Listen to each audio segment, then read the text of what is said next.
Hi, it's Dominic Graham here from Kelly. Delighted to be back at trulondon with a live streaming. Subject for this afternoon, I've got Bill Borman to my left who's going to talk to you a little bit and introduce the discussion around talent knows talent. We're going to look at some case studies from Rollpoint on sourcing through referrals to grow that talent pipeline. Bill. Hi, I think everybody recognises that probably the starting point when we look at referral is we read a lot and we hear a lot talked about in terms of referrals and referral recruiting, and we have a perception of what a referral is, whereas in fact the way that we're shifting isn't what a referral is, because an old school referral was a recommendation. And there was pros with that in that there was a very high quality of hire. So there was usually a typical kind of data is that it would be half of the you need to see half the number of candidates to make a hire. It was the most cost efficient way of hiring. The retention tended to be better because people were known in the organisation, the skills were right. So the retention was massively improved. The cons with it is that volumes are very low, because any person only knows a small number of people who they would be comfortable recommending, same as any recommendation.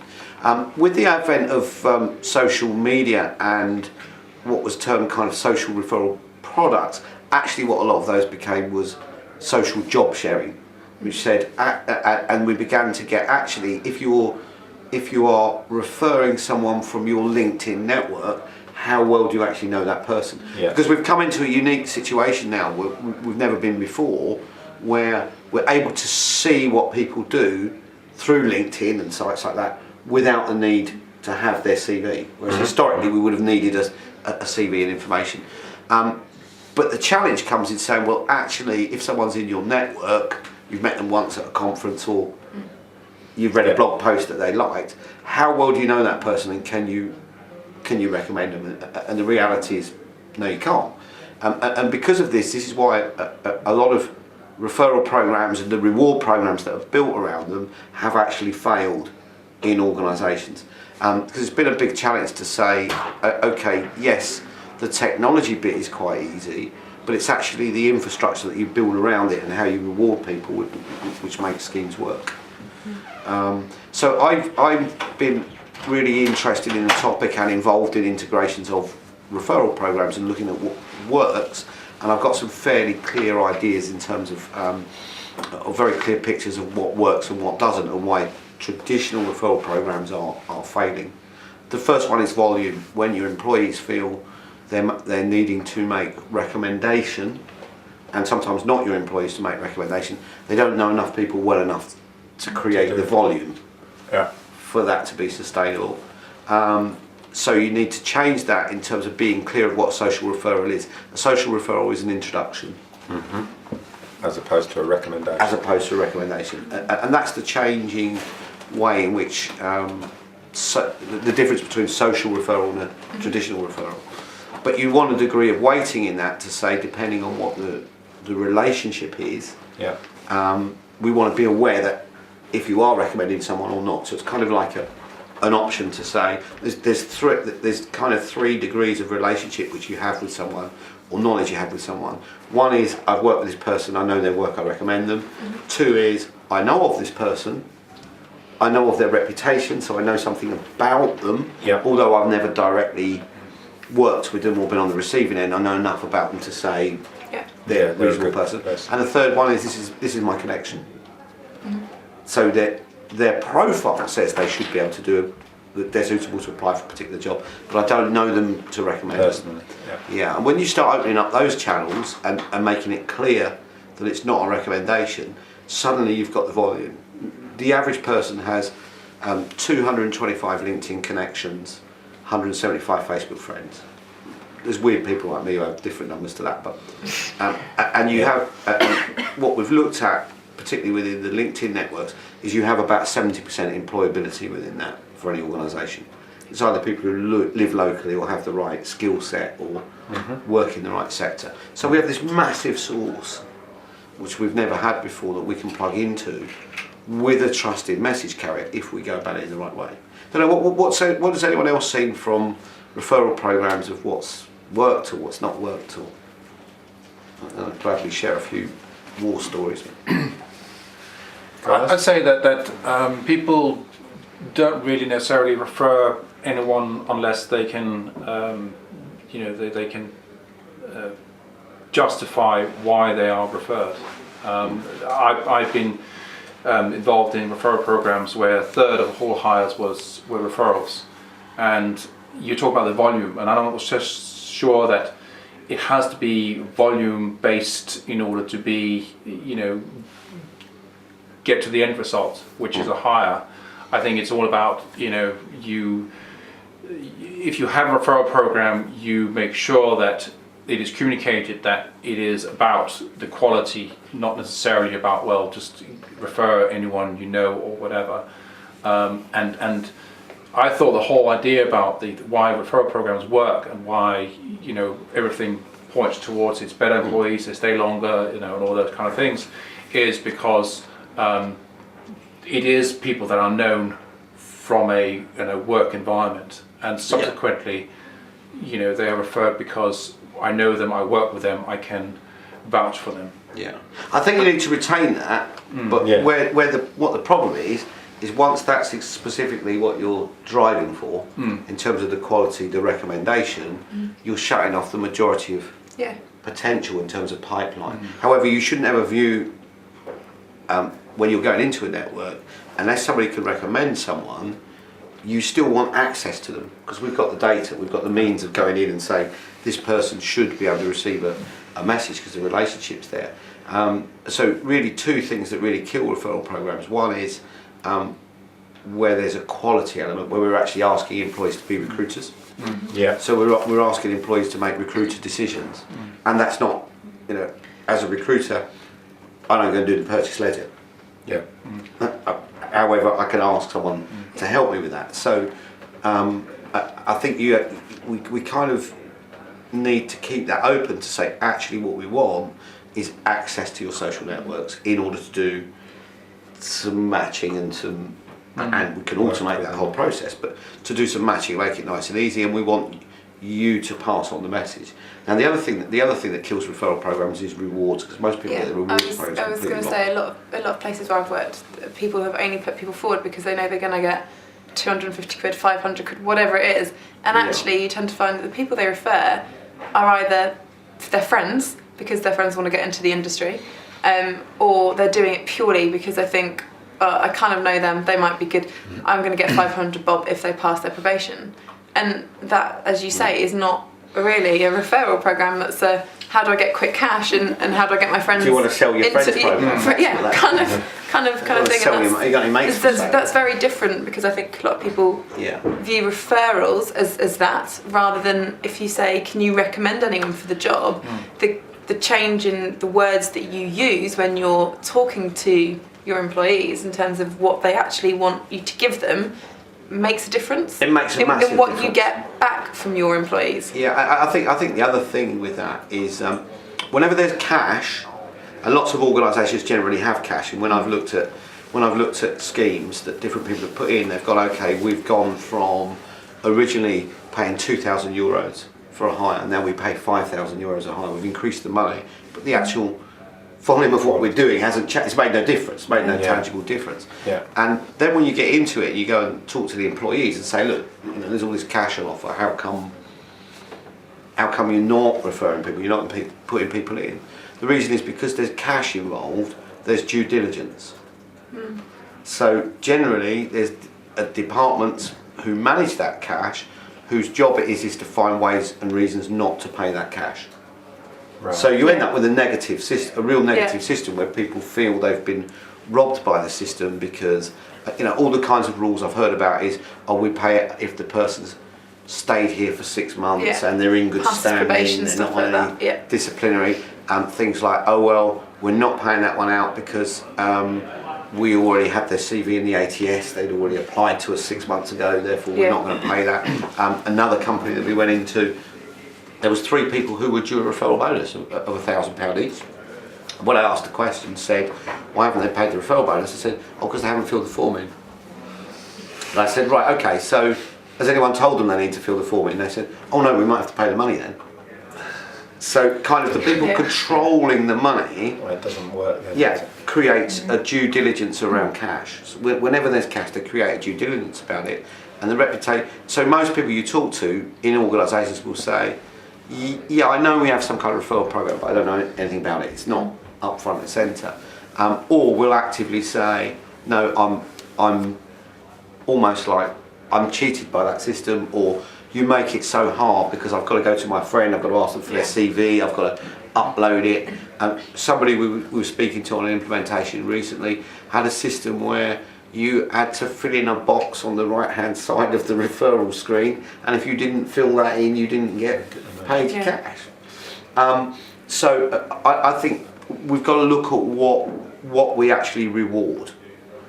And actually what we should be rewarding is the referral, not the hire. Because the hire's too far away. Because what we're trying to do is get people referring into the system, and if you refer 10 people or 20 people, 30 people, whatever it is, or if you refer someone and 5 people also refer that person because they've all worked with them at some point or they know each other, there should be an equal reward for those people. And that reward, those rewards are very often quite small, but we build on the social element. We build on the social element of the fact that people want to work with good people, that you are contributing to the company and the way that you work, and that you are helping your friends and your connections get into work. But we reward it, and reward it in fun ways. So for instance, at Rackspace, every referrer gets a t-shirt. The t-shirt says certified Racker referrer, takes one to know one. On a Friday they have referral Friday. If you're wearing your referral t-shirt, you get free beer after work. Right? Very popular. No, there's an incentive. Yeah, because otherwise all you're going to get is people just referring any old person just to get, again, cash. So you need to, I think, But I don't think mind. cleverly about what. Yeah. Because otherwise people are just going to, if I knew that I could get 10 bob every time I refer someone, fantastic, happy days. I'm just going to refer loads of people. Yeah, but Be I'd them good or bad. rather spend the same money. I'd rather say, right, okay, if our referral bonus that we've budgeted is €2,000, I'd rather split that €2,000 in some way, probably not cash, between the 20 people who've referred people into the system, and say you all deserve some kind of reward, or let's spend the £2,000 on having a party for you, or putting something out, or doing something worthwhile, or making a charitable things like we'll plant a tree for every referral we get, whatever it is. But people attach a much better, and let's make it really simple and really transparent. So really easy for you to do it, really easy for you to know. Another organisation needed to hire 40 quite high level programmers in Boston. They had a raffle. Every referral was a raffle ticket for a car, and the car was parked. In the reception as people walked in the building. It was branded with the company name on it, made it tax deductible as well. So when people were walking through, they saw the car every day, and everyone had a kind of a stress ball shape. It was a Volkswagen, so everyone had a stress ball of a Beetle with the company name saying, "Have you referred anyone today?" That we did some quite clever imagery on screens where every so often the Beetle would drive across your car and say, have you referred anyone?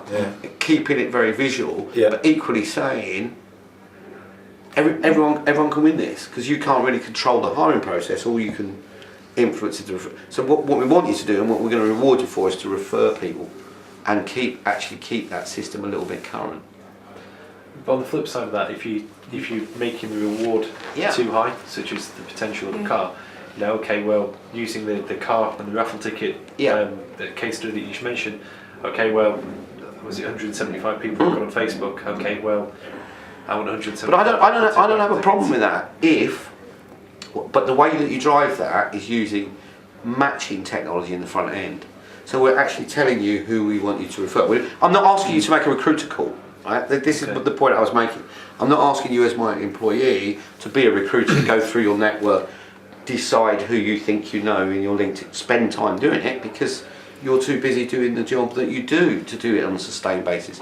So what I want to do is use any of the kind of matching technology to come back and say, these 10 people that you know, these 10 people that you're connected with, do the job, will you send them? Will you send the message? So all I'm asking you to do is give me access to your social You want network. access to give the me network, sign-in yeah. to go in with technology, so that I can do it very quickly, and I decide who I want you to refer.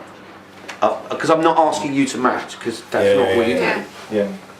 Yeah, and you probably just hope that somebody's referral friends, colleagues are from a decent background and people who you would at least somehow associate yourself with. Well, no, I think it's people who we would interview, if they applied for the job in a traditional method. If they showed me that profile, that CV, Yeah. I would interview them. Yeah. On the strength of that CV, I would do it. So I'm asking them to do that with their LinkedIn profile. And the things you have to do to enable that to happen, number one is you need to be really clear about what you want access to their social networks for. So, because it's your network, it's not my network. So I need to be really clear with you that I'm not just going to go into your LinkedIn profile, rape and pillage and rip all your contacts out, stick them in my recruitment database. That's it. Yeah. Equally, you have to control the messaging, because you're saying, these are my connections, I don't want to get spammed because there's lots of technology that says, right, once you sign up for it, if we've got a programmer's job in Birmingham, we're going to send it to everyone who's got job title programmer, regardless of where they live. That's spam. So there's got to be, the matching needs to be such that there's relevance in the message I'm asking you to send. Yeah. And you've got to control that. You've got to be able to decide, do you want to send this message or not? And then once you've sent it, that's it. You know, that's what I'm asking you to do. The recruitment job then becomes my job if they come into the system. And I'm quite passionate about that. And the other killer to referral programs is candidate experience. Yeah. And feedback, especially. Feedback. When you're talking about referral, obviously there's more than one type of referral then, from what you're saying. So you'd have the people who, I'm assuming that what you're talking about is people who refer to build up a talent pipeline, rather than people who just refer based on the job that's come out. Because obviously you're going to get two different types of people there, aren't you? Well, but can you use the same tactics for both? you use exactly the same tactics and the same technology. So because what you're looking for is you're saying, right, okay, you tell me what your relationship is. Now, if you tell me that you're recommending someone, they're going to get an extra weighting in my pipeline. So as a recruiter, I'm going to see that and say, right, you've recommended that person to me, therefore, my service level agreement with you, we have KPIs for referrals. My agreement with you is if you recommend someone to me, I will interview them. But if you recommend someone, there's a level of accountability. If you don't recommend someone because you refer them, there's no level of accountability, because I'm just asking you to match it. And just keeping it really simple for people to do that, because then what you're doing is you're creating volume of pipeline. Now it could be referral. There's three different ways we need to think about this. Referrals and referral requests should be as much about content as it is about jobs. Because if the only thing I'm asking you to send is jobs, actually what I can do for something like a talent network is ask you to, if we've created a Java programmer's video about being a Java programmer at the BBC, what I'm asking you to do is share that content in a referred way. Send that content to a targeted person, an audience of one, with a message on it saying, I'm sending a message to Jacob saying, Jacob, I think you might be interested in this, take a look. And because it's from me to Jacob, he will probably open it. And then put the option in the bottom. So I think we need to think beyond, jobs as traditional static documents and being what the referral program is about. The referral program is me asking you to utilise the relationship for any type of content, and then the way in which we present jobs again is finding 7 or 8 different ways of producing jobs as content, whether it's the picture jobgrams, whether it's video, whether it's a blog post, whether it's the story of the job, the picture of the job, the film of the job, and the job description should actually just be a small part of that. And then what I'm asking you to do is share that content through people that I've matched, so that it's going out in a very targeted, here's your networks, can you send them that? We'll make it very easy for them then to either apply or join the talent network or whatever they want to do. Okay. And equally, we're going to track what they do when we send them stuff, because if they're not responding to things or responding to certain types of content, then it helps us to build a picture of the person. But what you're referring to, Bill, here is volume, isn't it? And through volume, that something will drop and something will potentially be Qualified matched. volume though. So there's still matching. There's very much a match. There's a matching process in the network, right? So it needs to be matched on certain criteria. So it's not saying it. So it is volume. Yeah. But it's volume of the right people. It's saying, right, this is where our audience is. This is how it's thinking of people as audience for content. Of saying, let's find out where they are. Let's segment them and let's ask you to recommend that content. Okay. That content, so you go and have a look at it. What happens then when you come back into our process is no different to if you had applied to a job board or anything else. Okay. Because you've become a candidate or an applicant in my pipeline. Yeah. Mm-hmm. So all I'm looking on it to say, how can I get pipeline? But at the same time, I understand that the referrals I ask you to make has to have relevance. So I have to have the matching end of it. Otherwise, all I'm asking you to do is just recommend your friends. Yeah, Yeah. or you'll go, okay, I don't mind once spending the time going through my network. I don't have time to do that. I don't have time to do that every week or every day. So what happens is, and you would have seen this happen many times in organisations, launch a referral program, big fanfare, everybody recommends everyone, and then a month or 2 months or 3 months, we go, well, we're not getting any referrals anymore. Everyone's forgotten it. So you've got to be thinking about how do we devise, how do we use technology to make it very quick, very instant, but so that you don't have to take time out of your day to actually get it right. And then how do we get the matching piece right so that we're actually we're delivering content to very targeted, laser focused, send this message to this person. But make it very easy for you to do that. And once you've done that, we've then got the back end, which is, okay, if you do that, how are we going to reward and recognise what your contribution is? How are we going to make, one of the things I think is when we talk about employee referral program, that suggests something temporary. Program, by its word kind of, it's like project, employee referral project. Whereas what we should be talking about is network. And equally, you can tie your referral network into the other things you're doing around employer brand champions, culture champions, and it's just an integral part of the culture branding activity that you're doing, as opposed to purely thinking about the transactional stuff. I think on that as well, there's people's networks are continuously evolving, improving, and going into different areas as your career grows. You go down different routes and see LinkedIn or Facebooking or Facebook befriending other people. So you say if you do the introduction or referral once, okay, well, what's going to happen for everyone you meet in the 12 months moving forward from that? So as you say, do you have your referral Friday every quarter and have it put into some kind of structured way so people get the reminder. Recognition. What's happened in the last 3 months? Okay, well, get your T-shirt, you get your beer tokens or whatever you want to call it. Some of the stuff that we've done or implemented for that, one was we got everyone in to keep things mindful, putting up most wanted posters every Friday.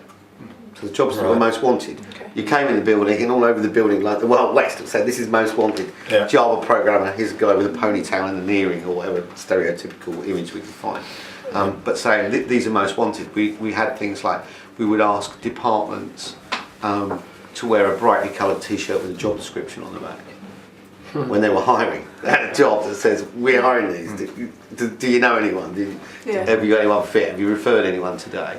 But then you make it more fun rather than purely transactional, and people start to think outside of the box about it, not just like, oh god, here comes the referral scheme again. Well, I didn't get my payment last time, so I'm not. I didn't get my payment. I don't want to play. Exactly. And then people tend to just go, well, they never do what they say on the email, so actually, I'm not going to refer anyone because I don't get anything out of it what's as in well. it for me? Yeah. And gamifying it. So there's lots we can do now with kind of all kinds of different league tables and scoreboards and depending on the culture of your your organisation, you can really gamify and recognise, you know, when you have hires, there's kind of messages coming up on the screen saying thanks to Jacob for introducing so and so who's joining us on this date, and making it very visual and continuous, and it's kind of like the referral bit is an event. It's things that are publicly we celebrate our successes. We don't necessarily need to give you cash. What we're rewarding you for is the referrals. What we are doing is saying, this is brilliant, thanks, you've brought your connection in, well done, let's have a look at doing it. Now the other thing with it is we can equally look at who's got referral contacts and aren't making them. Not because we necessarily want to, not because we want to give them a shoe in and go and say, why aren't you referring people? Because they're your connections. But as a recruiter, it might be that I go, you know what, I need to go and have a beer with Jacob, or I need to go and have a coffee with Jacob because he's got connections, and we obviously we don't have a relationship here in the organisation at the moment because you know, as with any kind of social networking type of activity, all I'm doing all the time is asking him to do stuff. What I'm doing is asking him to send, can you send a job? Can you send a job? Can you send a job? Actually, I need to go and have a chat with him and say, right, look, you know, you've got some great connections. What can we do to make it easier for you? Tell us what it is you need. Tell us what you need to happen. Let's have an honest and frank discussion, and let's get the 10 people together who aren't referring anyone and have a look at it and say, why is it not working for you? You know, is it taking too much time? Is it what is it? And that's quite often where they'll come back and go, I don't know these people well enough, and that's when we need to say, actually, you don't need to know them well enough because we're asking you to refer them. So we've already done the match. We've already made that decision for you. And you're just opening up those doors. And the other point, I think, is just making it fun, enjoyable. The fun element is important. We've had other schemes that I've seen work very well, was where hires were rewarded with beer for a year. They got sent a crate of beer every week, every Friday. Now, actually, when you compare that to paying £2,000, £3,000, £4,000 referral bonus, the amount of money you're actually paying on that is quite small. But the social noise you get in the organisation of people going in and saying, this is great. We did a program this in an organisation I worked in, and we actually asked, so what would you recommend? What would you say? And very interesting. In a location in a country where you have annually 5 to 6 weeks holiday, the one that came up top was paid time off. Paid time off, And it was extraordinary that was actually what people wanted more than anything else. And that became then the reward. It's actually quite a common reward that a lot of businesses don't actually look at giving because they're like, oh, it's going to cost me a fortune. But actually, it's probably cost you a lot less to give someone an extra day's holiday than, funnily enough, to pay them 500 quid for a referral. Give them a day off holiday and give them a day off. I think, and they appreciate it. Administrative, it's probably the easiest one to deal with because you just you know, it's easy. It's an admin task, and there's no tax implication of it. No. So can I just come back to you because I'm not quite sure I understood the pre-screening. So you said we have done the pre-screening, or we have, you know, well, technology driven. Technology driven. But that requires that you do have the access to see the connection. Before it's actually made. How is that going to? Because what we're asking you to do is join the referral network as part of what you're doing. So we're saying, right, this is what we're doing. We're going to launch. Very, very transparent at launch about the fact that this is what's going to happen. You're going to give us access to your network. We're not going to take any of your data, and we're not going to message anyone without you. But we need access to it in order to identify who we want you to message. So very transparent messaging at the beginning of what's going to happen, and then asking people to opt in for that reason. And there's a very high percentage take up from it of people saying, I don't have a problem, because we used to. What I'm saying to you is, look, it's a one-click open authorization, but then we can do a lot of messaging with that to say, great, thanks for joining. So that's the first step, because I couldn't understand how you would actually, be able to assess people's suitability or skill or whatever. It's matching technology, so semantic matching technology, as we would use for sourcing technology or anything else. So it's saying these are the people who, if I went to LinkedIn and I was sourcing, these are the people that come up with. But because you've got the relationship, I'm asking you to make the introduction. Now, the other thing we need to think about, because this is part of, once you're building employee networks, is it's not just employees. No. Right? So other people you can ask to join the program. We've had boomerangs is a big one. People who've been and left because they're the strongest referrers. Actually, they get the best conversion rate, because if somebody has said, I used to work there, it was a good company, I just left because it was the right thing for me, or I moved to a different part of the country, that's a really strong referral. So equally, we ask through the boomerang communities we're building, asking people to join a referral network. The third area is external. You know, so some organisations get as many external as they do internal referrals, which is on things like, you know, your job networks, or just people who sign up for your talent network, people who look at your stuff, say, right, you know, through our culture branding content, see if you know anyone who might be right for us, or any of your friends right, and you get a big sign up for that. The fourth area is what we're seeing more of, which is the development of technology, which is the get referred. So you can look at a job, but you can look behind that job and say, actually in my network, this is how I'm connected with this company, therefore I'm going to reach out to you to say, can you recommend me for this job? Can you recommend me to this department? Okay. So that's kind of the get referred, and that takes away the need for the employees to do anything other than pass on the referral message when they get it. So you can think well beyond the traditional, this is the employee referral network, to external referral networks, to and then you think about how you might want to need to reward those people, to boomerang communities. All of your touch points create pipeline. It creates potential pipeline, because that in effect is the collective networks of all those people is your talent pool. That's your talent pool, and you can plug into that. We've never had those numbers with that amount of searchable, matchable data as we have now. That's what makes the difference. So what do you think about the which I'm a bit surprised you haven't mentioned, because for every person you touch, they then have their networks, and they have their LinkedIn groups or whatever.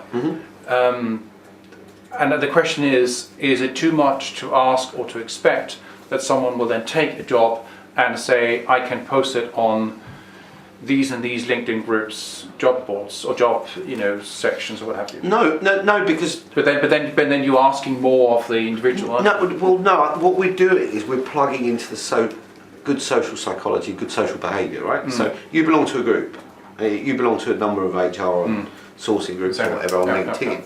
If you see a job which you believe, because you've seen it, will be of interest to other members, even though it's not interesting or right for you at the moment, you would share that with that group anyway. Because you're doing it from you're being a good social citizen. You're saying, right, I'll help the members of the group out by saying, here's a job, and this looks like quite a decent job. If I was right for it or circumstances are different, this is what I would apply for. So we're not really. What we need to do to make those kind of things happen is make it easy and interesting from a content point of view. Job descriptions aren't particularly interesting. So from a content point of view, if I share with you a video or a post about what a Java programmer does at the BBC in future media, you would think that's quite interesting content for my group. Therefore, I don't mind posting it, because I've made it easy. I've given you the posting tools in the messaging to say, I'll post it, I'll put it out there, or I'll send it on to this person, or I don't mind doing that. But it is that extra step, isn't it? And it is then making, asking someone to do those 10 more clicks to actually make an effort. Make an effort, yes. But one's subconscious and one's conscious, though, isn't it? Because you subconsciously share stuff all the time without anyone asking you to do it. You just go off and you do it, and you share it around. Exactly, it's unconscious. It's just natural behaviour. But I think the point is that if you get an email from a business saying refer someone, you consciously go, oh, for God's sake, I've got to refer someone. That means I've got to find someone, and your behaviour changes, because actually you forget that you're doing it all the time anyway, referring people constantly, or referring jobs to groups and stuff. And I think part of thing that you're talking about, Bill, is to change the mentality from the person who receives the business wants some referrals to start thinking of it more like, you know, more of you want to work with share your network, or, you know, the same as you would share, you know. We all want to work with good people, right? We want to say, right, okay, the best people and the more that you build that network around that of, you know, we're a team here, this is what we're doing, we're trying to achieve certain stuff, we want to bring the right players into the team, you can really help us with this. And not make it an overburdened admin task full of rules and all the stuff that goes. And Bill, who should drive these initiatives? Because again, you know, who should be the main sponsor? Is it talent acquisition? Is it management? Is it senior management? I think it needs to come from the most senior person possible in the company. Now they might be in talent acquisition, they might be on the board, they might be in the C-suite. But the person driving it, ideally it's going to be the CEO who's going out to people and saying, look, come and join.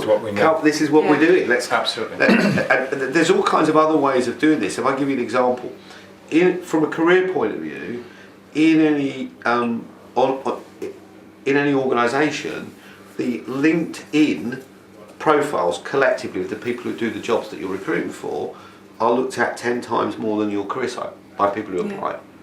Because if people are going to... So then what you're saying is, actually, if we want to hire Java programmers, first of all, have we done anything to help our staff to tidy up their LinkedIn profiles, make them look with some kind of some consistent message with it? And have we given them content on SlideShare and stuff that they can add, like a job or a video or something? And are we asking people to do that? Because if we're going to be doing this referral network that goes out to your LinkedIn connections, we're going to need to help promote. People want a base to go back to. Let's go and have a look at it. So I think it's this whole. But that's what I think I heard at the True 2 times back, which was Unilever. Yeah. You know, where they actually, you know, equip their employees to look good on their social network. Unilever is probably an exception to the rule. They're very good at making sure that everyone has the access to content to share, because they understand that actually the more that their people share all sorts of different content that they and it needs to be interesting. And it needs to be interesting, then actually the more you start attracting people anyway. Without even having to do anything, literally. And it's a whole part of your talent attraction, rather than being an initiative or a separate part. A channel from which you attract talent is your referrals and your employees, and the centre of your effort around your branding, your career culture branding, your excitement, your content is your referral, just as another piece of that, rather than a separate bit. But in that particular instance, it is a case of talent acquisition or HR or whatever it may be, going in and actually taking, I wouldn't say part ownership, but actually they are the one driving it. And it's very interesting that has actually been possible to do. You know, that they in an organisation like Unilever. But people understand that it's everyone's responsibility as well. So that's a business culture thing. But if it's good content, and no, of course it is. But you don't need to. But that's just it, though. That everyone realises that they are Unilever effectively. So, you know, if you really love working for someone, it's really easy to get people to buy in to come and want to work for them as well. That was and if you've got great content, you just share it, and people start going, they've always got really cool stuff going on there. I want to work for them. I know Paul Maxine really well, and the driving thing behind it was nobody knew who Unilever was. Everybody knew the individual brands. Everybody knew the product. They knew the product. They had a product recognition. And that's really common if you look at companies like Diageo. I've heard of Diageo, but I don't really know. I don't know what alcohol. Have you heard of Guinness? Yes, I have. Yes. Have you heard of all the other brands that they do? Yes. So from a talent acquisition point of view, they're not leveraging the potential because they didn't have the brand image. So what they've needed to say is, right, okay, if we're going to ask our people to be brand ambassadors, we need to tell them about the brand. We need to tell them about the brand, and we need to give them the content. We need to make it very easy for them to contribute to the culture branding by giving them interesting stuff, by making sure things are shortened properly, by making sure that all of the content we have is mobile friendly. So we're not asking all of the. It's a bigger piece though, isn't it? It's a conscious thing the business have to decide that, like Unilever, like Diageo, they've got more than one brand within their umbrella. Yeah. Which are you going to go out to market with? Are you going to go out as Unilever, or are you going to go out as Dove? Or you need to, figure out how your message is always going to be what they've out. done, which is very smart, is that they've actually gone out with a bigger piece of what it is they're trying to do. They're trying to build a more sustainable environment. But that's an organisation. This is what we are. We are transparent. You can make a call on whether or not they've got nothing to hide, and that's appealing to people. I think because that's a bigger employer branding piece, isn't it? But for every idea that Unilever have through their referral scheme, there are probably 100 ideas coming into that filter and they pick the best one. What does a business do that isn't a marketing machine like Unilever, that perhaps doesn't have that level of creativity, that's a small company that's got 20 people working for them? Well, content's interesting to people who do that. One of the problems you have with content, particularly when you're talking about culture brand content, is the people you're asking to generate content don't understand what interesting content is to the outside world. So the outside world is interesting in, so very often it's about part of what you're doing with your kind of referral networks and your social networks and your employee networks within the company, is you're helping people say, you know what, just post a picture of your desk. That's what people want to see. Yeah. That's what they're interested in. Don't make it complicated. Post a picture. It's not all about who's going to write a blog post, but you know what? What do you think? When you talk to programmers, you say, "What do you think people would be interested? What would your friends be interested in?" They'll go, "Are they really interested in code?" Right. Don't give away any secrets. Post some code. Post some code on Pinterest or Facebook or whatever you're doing, and we'll share that in our referral network to say, here's a bit of code you might be interested in, or can you crack the code? Here's a little game you can play. Here's whatever it is. So I think it doesn't matter whether you're 20 people or 2 million people. Sometimes actually, when you're 20 people, it's much easier because you don't have to go and ask anyone's permission. Yeah. You could just get on and do stuff, right? So very often in smaller organisations, it's easy. The most interacted page, I refer to Social Recruitment Monitor for this, and it monitors Facebook pages, and the most interacted, commented and liked page on Facebook is for career page is Network Rating.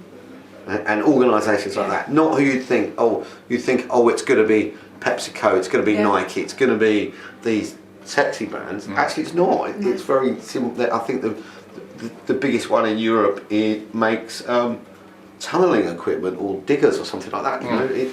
It's heavy manufacturing, but the content is interesting to people, and the picture's good. So it's quite often it's actually going to people saying, actually this is what's interesting. This is what people like. But that's why they're clever as well with something that you dub a boring industry or a boring brand or whatever. They come up with all the great ideas to make it fun. They always laugh at themselves, and that's why people end up liking them. That's why people end up talking. To most people that are on Twitter at some point are linked into, funnily enough, some form of transport. Yeah. So if you're not following, TfL, or if you take a local train, I guarantee you probably linked in with your local train Twitter feed because you get your updates.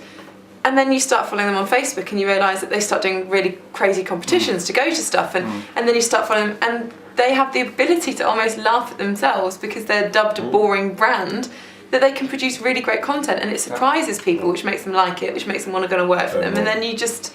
Because they're seeing the culture, they're getting a feel for the... and I think once you're doing that, and this is why we need to look beyond referrals being just about jobs. Referrals is about content, but targeted content, targeted introduction, and it's tied in to the whole social piece. It's not an isolated, let's have a referral program now, let's have some brand advocates in the business, let's just be a social business in the way that we are trying to recruit. Now the key bit on the back end of this, if you want to make it work, the bit which is recruiters or talent acquisition responsibility, is you have to have KPIs with the business which says this is what we're going to do. If you refer someone, we will review and give you feedback within 48 hours. When you're actually trying to work for 24. I know another organisation that has 72 because they want to deliver on. They want to deliver. Make sure they do it.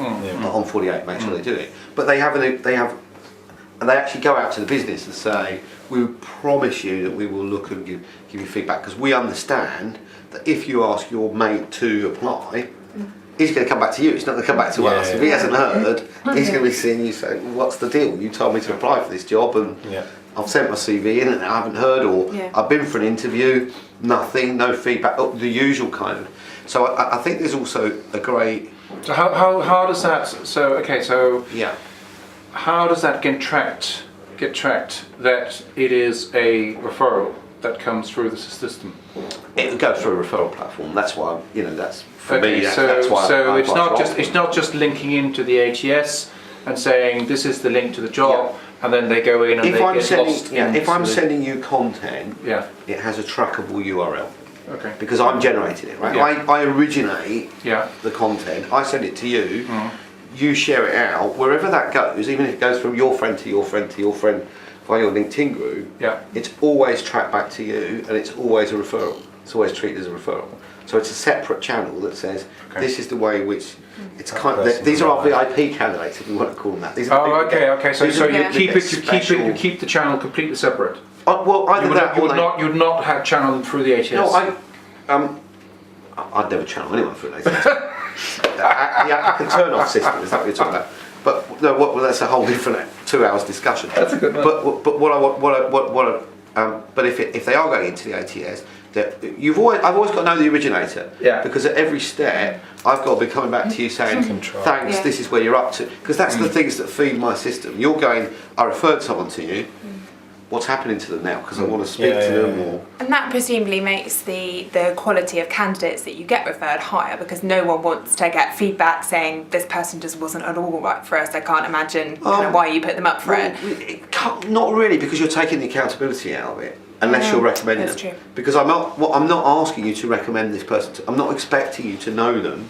Now, if they turn up, and they have got the only criteria I apply is if this person applied through a normal traditional method, we would have given them an interview based on the information we've been given, which is here's your CV or here's your LinkedIn profile. Now, if you turn up and you're not what you looked like. It's not your fault. It's not your fault. You've still done what I asked you to do, and you have to be very careful about not over-hammering the quality end, but apply the same quality control as you would in any other recruitment process. However, what I need to make sure is that you are, as a candidate, your candidate experience needs to be top, because. Yeah. I've got a responsibility and an obligation to you, where one of the pledges I'm making to you right at the beginning is this is what's going to happen. You're going to refer someone, we're going to feed back to you within 48 hours. If they come for an interview, we're going to feed back to them within 48 hours. We're going to keep you aware of where they are in the progress, so you can log in and see it at any time visibly in the system. It's very, very transparent, and because if the candidate experience is wrong, you're going to say, I'm not going to recommend my friend for that. I'm going to make my friend endure our application process because it takes too long. Yeah, I'm not going to make our candidate punish them by making them fill in our ATS for 2.5 hours. Yeah. When I went to them and said, we think you should come to us. You invited them in the first place. Yeah, we invited you in. So I think it's all those things that lie around the referral program that means you need to think bigger than let's go and buy a piece of technology, or let's put a scheme in, or let's develop a process and put up £2,000 or £3,000 or £5,000. And I think it's connected with all the other things we're trying to achieve in our organisations, the culture branding, the team working ethos, the giving people t-shirts, the reward and recognition, the gamification of aspects of recruiting and talent attraction, that we should be thinking of it as a part of our whole strategy. However, equally, it can be responsible for 30, 50, 60% of our hires if we get it right. If we get it right. Yeah. My belief is based on the numbers, based on the potential reach of all of your referral sources. It could be our only channel. Could be, because the numbers say that the numbers are there, the data is there, the process is there. If we could just accelerate that and keep the emphasis on it and deal with it right and have the KPIs and do all the right disciplines, it should be our pipeline. Yeah. The key points that you're making there are making it part of a strategy, making it part of a much more long-term plan rather than, as you say, a job's arrived, let's try and see if anyone knows anyone. Yeah. And you'll broaden it from just that traditional someone you know, so that the network is much broader, because one of the flips of just that traditional referral of who I know. In a smaller organisation like you're talking about, if all you do is recommend your friends, you become a little bit homogeneous. And you don't have the variety that you need in a and diversity and all that. Exactly. So I think it's important from what you're saying that, as I say, it's part of that long-term plan, strategy, and recognising that you're rewarding a different type of behaviour than recommending a friend. Yeah. That's the key thing. Exactly right. Fascinating. Are we getting to the end of, I think we are, aren't we? Yeah, so a nice summary of the discussion that we've had. I think referral programs play an important part of any recruitment strategy for businesses, but think them through and have them as part of that long-term strategy rather than a pain point when a job happens. Yeah. And the other, last point I'd make, which we didn't make in the conversation, is referral doesn't have to be about jobs. You know, any part of the sales business could be done through referral. Yeah. Using the same thinking. Yeah. Thank you very much. Thanks, everybody. Good. Thank you.